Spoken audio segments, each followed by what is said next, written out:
El enigmático caso Giast, transitividad, reflexividad e identidades múltiples en la producción y circulación de acuarelas de viajeros decimonónicos en Sudamérica.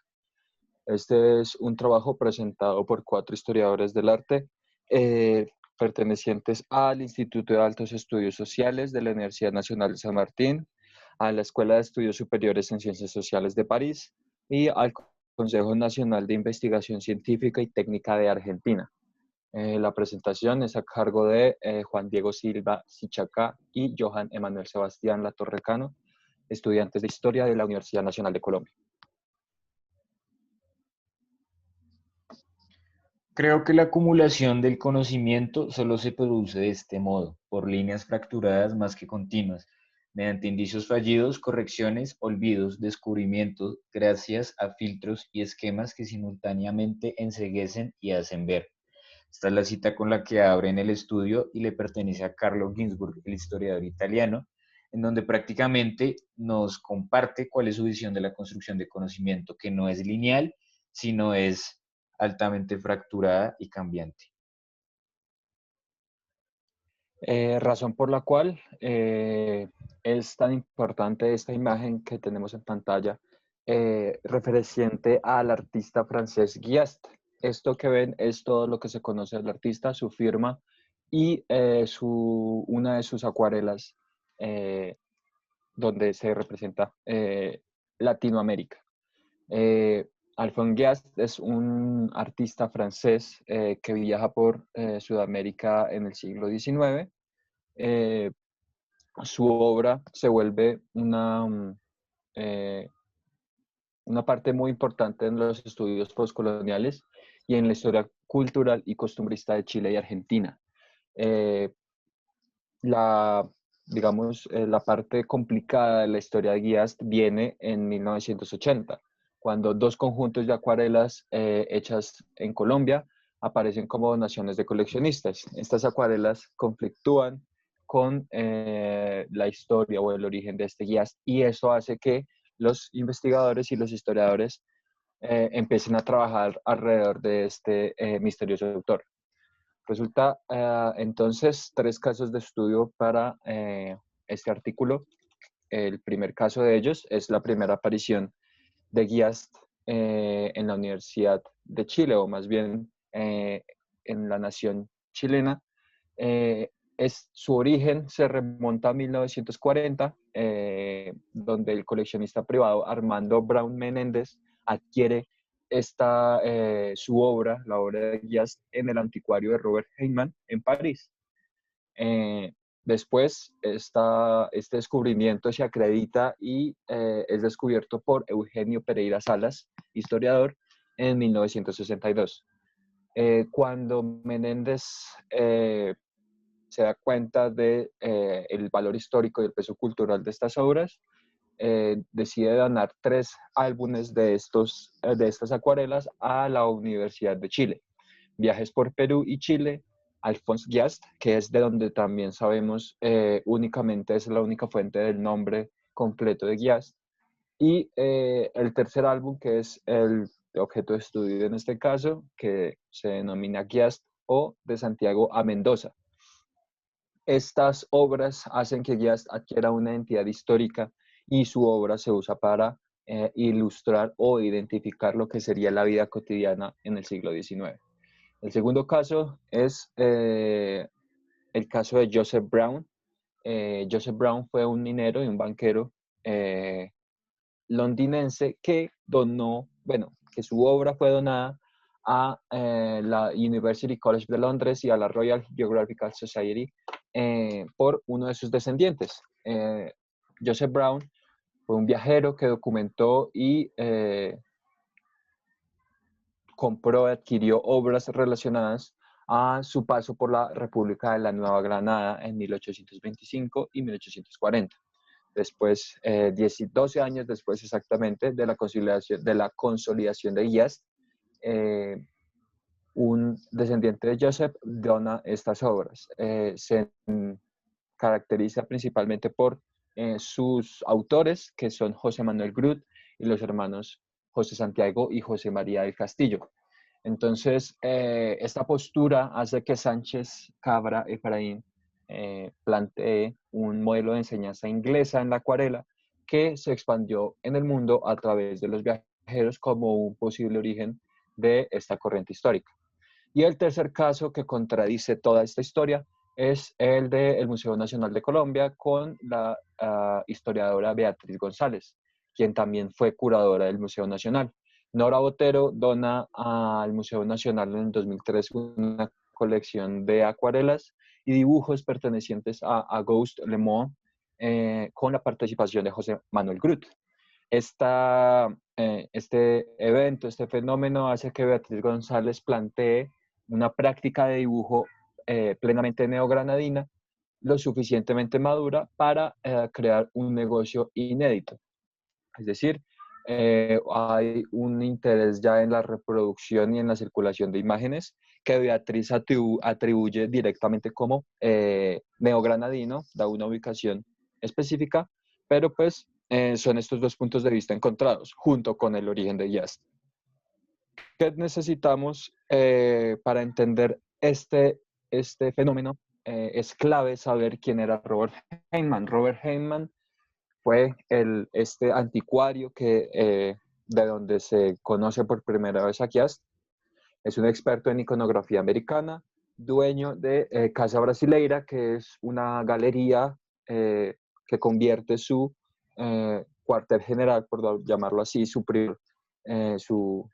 digamos, su panteón de conocimiento y de fama y renombre, donde se vuelve uno de los comerciantes más famosos de arte latinoamericano. A su favor, tiene que después de las dos primeras guerras mundiales, los comerciantes de arte y los coleccionistas buscaban una innovación, buscaban algo nuevo, y eso significó buscar una fuente de artistas no europeas. Finalmente, para terminar de entender por qué es importante Robert Heinman, hay que aclarar que en 1947 él reconoce públicamente que vendió acuarelas falsificadas de Jean-Baptiste Debret y se las vendió a Raimundo de Otoni Castromaya. Debret fue un artista francés que vivió en Brasil en la primera mitad del siglo XVI y bueno, es relevante precisamente saber que Robert Heinman admitió esta falsificación. Más adelante adquiere un peso esta confesión. Bueno, para continuar tenemos que especificar las principales características y el por qué el costumbrismo latinoamericano es un tema de investigación hoy en día, hablando de su influencia y de sus orígenes. Lo que podemos decir, o las principales características que implican este costumbrismo, es que su transmisión fue a base de papel, es decir, dibujos, acuarelas, grabados, pero no fue más allá, simplemente fue algo que se distribuyó culturalmente a través del papel. Esto se complementa con a lo que apuntaba este costumbrismo, que era describir a los personajes y a los objetos populares típicos y comunes del entorno común. O sea, era retratar la vida de lo que se veía, la vida de lo que se interpretaba como normal, como común. Y esta reproducción fue hecha a mano durante unos años.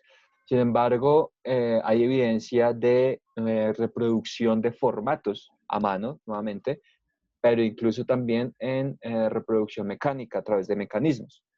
Este fenómeno es el que asegura dos cosas. Uno, una expansión iconográfica de una cultura general y continental. Y segundo, crea una variante al no saber si hay una influencia francesa o inglesa o ambas en el costumbrismo latinoamericano del siglo XVI. Por eso es que Robert Heinman es uno de nuestras piezas claves para entender esta historia. El interés por los coleccionistas, el interés de estas personas que iban a dar dinero por adquirir estas obras,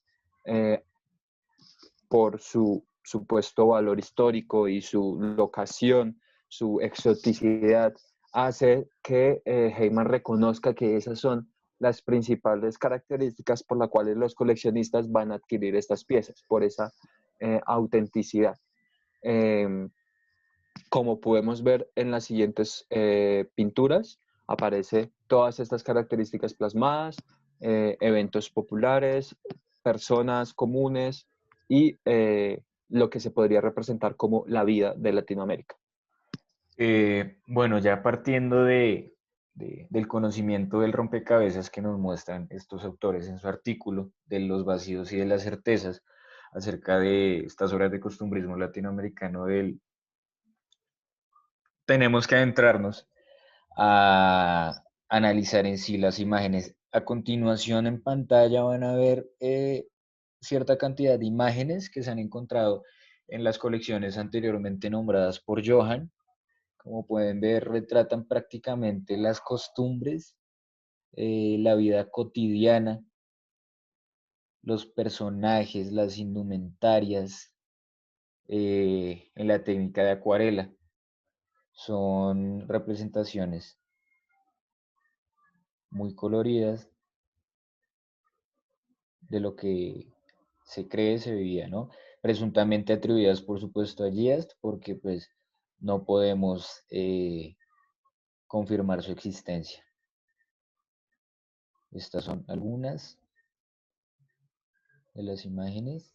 Y aquí es en donde se complejiza el análisis, se relativiza todo el análisis. Esto, en palabras de Beatriz González, la curadora artista e investigadora colombiana, eh, abre pues todo el entorno, todo el tema, todo el meollo del artículo.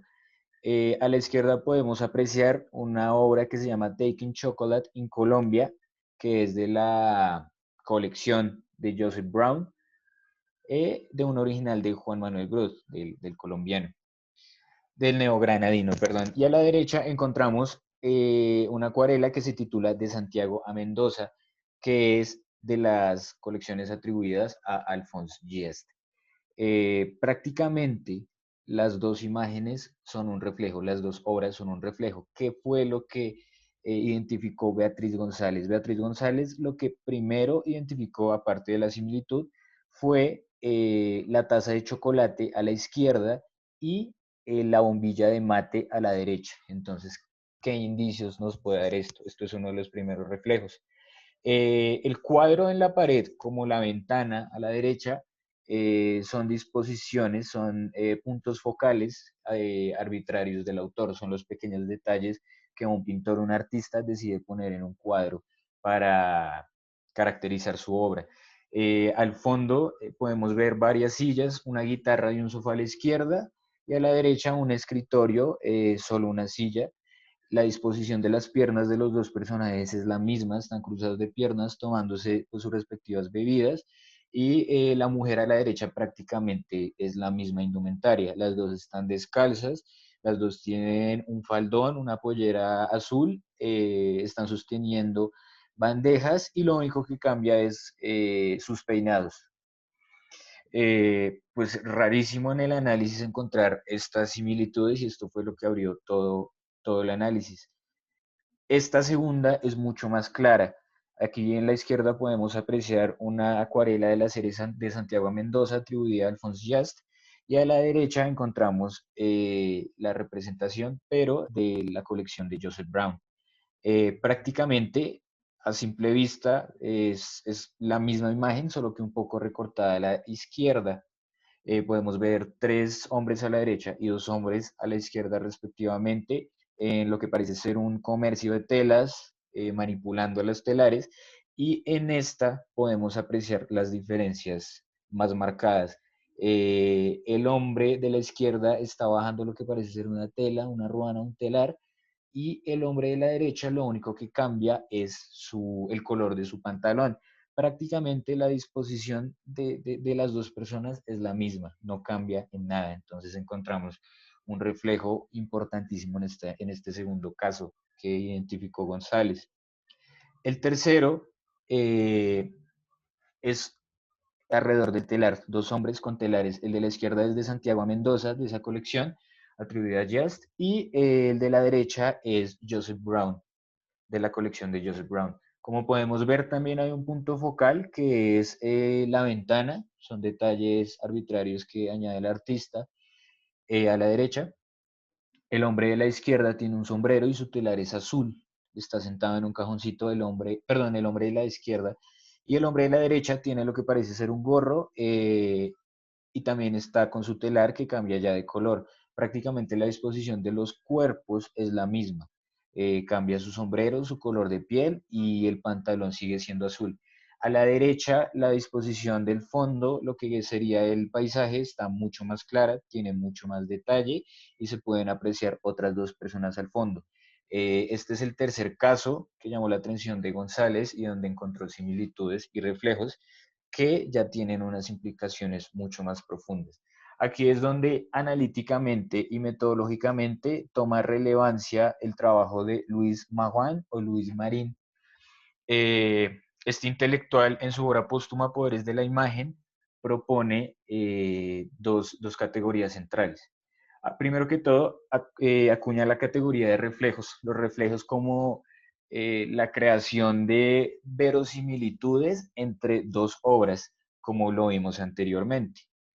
Esta categoría central para identificar qué tiene en común una obra con otra, como qué las identifica y qué las diferencia. Estos reflejos se pueden apreciar en distintas locaciones culturales y geográficas, entonces nos lleva a preguntarnos si la influencia es francesa o inglesa, ¿sí? En pocas palabras, la influencia artística de dónde proviene, si es que proviene de algún lugar, que seguramente lo es, o del Cono Sur o la Nueva Granada. ¿Cuáles son los reflejos que podemos encontrar entre las obras del Cono Sur, de las colecciones del Cono Sur y las colecciones de la Nueva Granada? La reflexividad, ya para entrar en materia categórica, se refiere a la característica material de un objeto que estemos observando. Cada objeto tiene su forma y esta precisamente es la característica reflexiva y esta se complementa a través de una dualidad complementaria con la transitividad. La transitividad es la cuestión que remite a otra cosa que está fuera de la imagen. O sea, la transitividad parte de la reflexividad y nos lleva a una idea que está fuera de la imagen, pero que evidentemente plantea una relación. Es decir, como ejemplo en reflexividad tenemos el mate y el chocolate en el ejemplo, la rabana y la tela, la tienda de telas, el mercado, el campo y la ciudad. Son las características materiales que vemos en la obra y estas transitivamente ya nos remiten a la representación de un continente, a la verosimilitud de los reflejos y a prácticamente una idea, la idea de representar las costumbres y las tradiciones de una región geográfica. Las dos categorías son fundamentales para el análisis que realizó Beatriz González. Esto nos lleva a reconsiderar otra ruta analítica, es decir, otra propuesta de análisis que evidentemente se enriquece por el hecho de que las personas que lo llevan a cabo sean investigadores de la historia del arte. Entonces, partiendo de la línea de los estudios coloniales, la visión que más peso tenía, la hipótesis, la propuesta sí, con más peso, fue la de la profe Mary Louise Pratt, la que expone en Ojos Imperiales, Literatura de Viajes y Transculturación, en la cual, en pocas palabras, plantea que el ejercicio de representación de las personas y los lugares por parte de los viajeros europeos fue unilateral. O sea, ellos fueron los únicos que tomaron participación en esta representación. Sin embargo, el aporte que hace este artículo, que es el mayor aporte de nuestra consideración, es demostrar que no siempre hubo viajeros y viajados, también existieron lugares para el intercambio artístico. Es decir, que el proceso que plantea Pratt se complejiza y los americanos, los representados, pasan a tener participación en las representaciones de ellos mismos. O sea, la representación ya no viene solo del viajero europeo, sino que el americano, a partir de las prácticas artísticas, toma lugar en la representación de sí mismo. Obviamente esto abre la brecha a todo el análisis. Partiendo de ahí, el dibujo, la representación en las acuarelas rompe con su estatismo y ahora sirve para el autoconocimiento y la representación de lo propio americano. Entonces, el proceso ya toma dos líneas que se complementan. Esta postura respecto a la cultura visual, a la representación, a la creación, ya es algo que hemos visto desde el principio del seminario y es lo que Chris James define como cultura visual en el sentido de no verlo como un simple aglomerado de objetos representados y de personas y de costumbres representadas, sino como un proceso de exploración dinámica del contexto social del ver y ser visto y las prácticas que hay en medio de estos dos. Es decir, que el análisis aquí presente rompe esa primera dimensión que se le da a las imágenes y ya se adentra detrás de las redes de conceptos, de conjuntos y prácticas, detrás del ver y ser visto y de las creaciones materiales de las imágenes. Entonces ya el análisis toma otra dimensión mucho más importante. Sin embargo, esta nueva línea de análisis tiene varias implicaciones que llegan hasta nuestros días, por supuesto. Primero que todo, estamos tratando modificaciones iconográficas que complejizaron todo el análisis, como lo puede ser el simple hecho de ver en una imagen una taza de chocolate y en la otra una bombilla de mate. Es decir, que todo se relativiza porque encontramos reflejos en obras que en sus respectivas regiones se ven como tradiciones totalmente autóctonas. Entonces, esto nos hace llevar a preguntarnos cuáles son las diferencias, las similitudes, cuán relevante es una imagen en la identificación de una región, cuál relevante es la otra y qué implicaciones tienen estos reflejos, esta verosimilitud. Obviamente responde al ejercicio de adaptar prácticas tradicionales de fácil identificación para referenciar un espacio cultural determinado. Esto es lo que se realiza o lo que se puede ver, lo que se evidencia en las acuarelas de las colecciones. La importancia del detalle es central. La importancia del detalle es lo que pone en órbita estas imágenes y lo que las dota de esa relevancia analítica. Prácticamente estamos hablando de detalles pequeños en el ejercicio comparativo. Nos pareció muy interesante hallar un poco de esto en algunos memes como de este estilo, porque obviamente hay una identificación regional, una identificación nacional en cada uno de los casos que vemos en los memes, y el ejercicio es el mismo, es como partir de prácticas normales que pueden pasar en la vida, de costumbres, y a partir de detalles, en este caso de jerga de la palabra, a partir de esos detalles, realizar una identificación propia de una región. Sin embargo, pues comparten características culturales todas las regiones. Entonces nos pareció interesante analizarlo desde ese punto en nuestro momento histórico. Asimismo, ya para terminar, también debemos hablar de Walter Benjamin para referirnos a la importancia del coleccionista en este aspecto, en el aspecto histórico, historiográfico, para decidir, digamos, lo que es una memoria tomada como verdadera o falsa. Para el coleccionista debemos definir la memoria voluntaria y la memoria involuntaria. Creo que la mejor manera de definirlo sería que la memoria voluntaria es esta idea con la cual el coleccionista se casa con su obra, eh, la idea de que es un original, de que perteneció a tal persona o de que eh, tiene tal edad o tantos años, y la memoria involuntaria, que es lo que verdaderamente representa esa obra, mucho más allá de la autoría o de la originalidad de esta. Es por eso que toma mucha importancia la reproducción y la circulación de estas imágenes. No porque Guías sea una incógnita o porque Guías no sea alguien de quien fiar históricamente hablando, alguien que podamos decir que existió o no, no quita el hecho que la importancia en su reproducción y en la circulación de sus obras ayudó a la construcción del imaginario costumbrista latinoamericano, de una manera diferente a la que se pensaba, pero de todas maneras está ahí.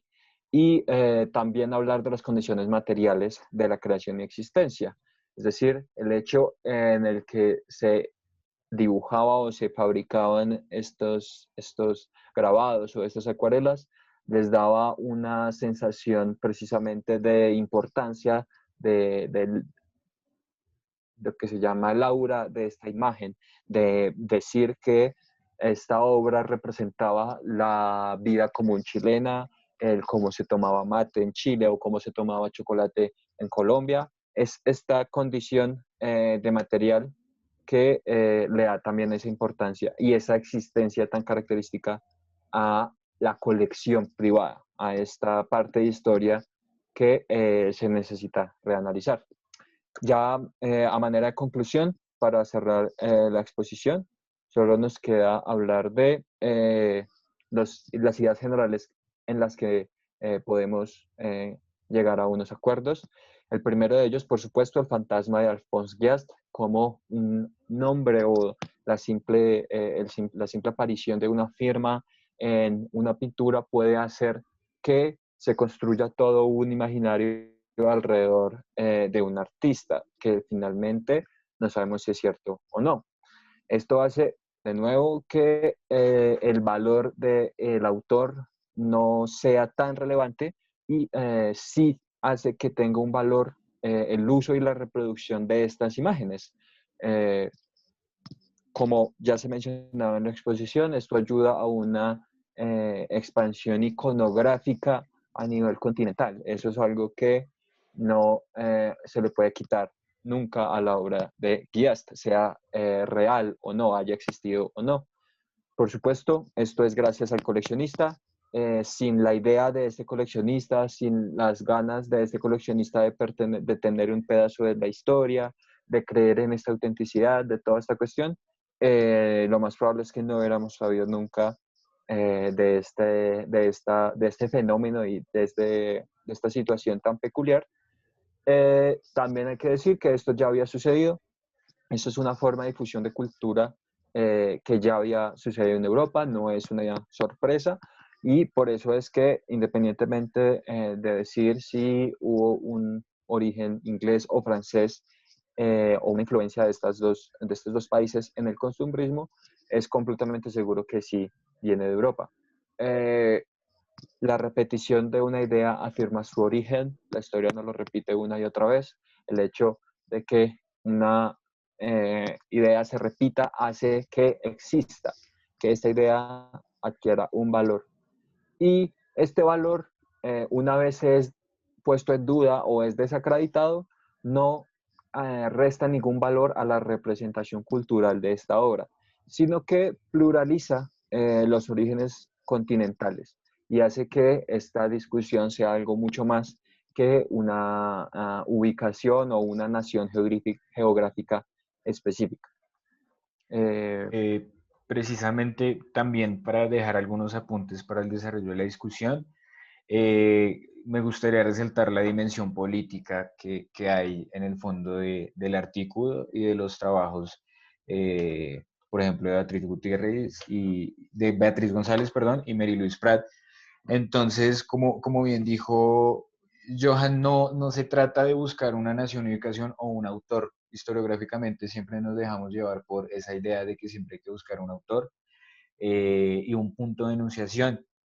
Lo que invita este artículo es dejar eso atrás y centrarse en la discusión de las redes de conocimiento y de las transitividades culturales que comparten estas colecciones y estos lugares de enunciación, que precisamente si lo vemos bajo la visión de Walter Benjamin, sirvieron bajo la memoria voluntaria como aglutinaciones de discursos nacionalistas. Entonces, cada una de las obras en su momento fue utilizada, fue seriada bajo un número para fundamentar discursos nacionales en torno a las costumbres y como vemos gracias a este análisis, pues no son muy distintos, no son muy distintas las representaciones de uno u otro país.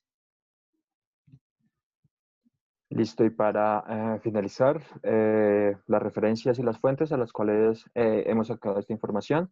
Por supuesto, este trabajo es completamente autoría de los 4 historiadores mencionados al principio: Josefina de la Maza, Carolina Vanegas Carrasco, Catalina Valdés Echenique y Juan Ricardo Rey Márquez. Muchísimas gracias. Gracias.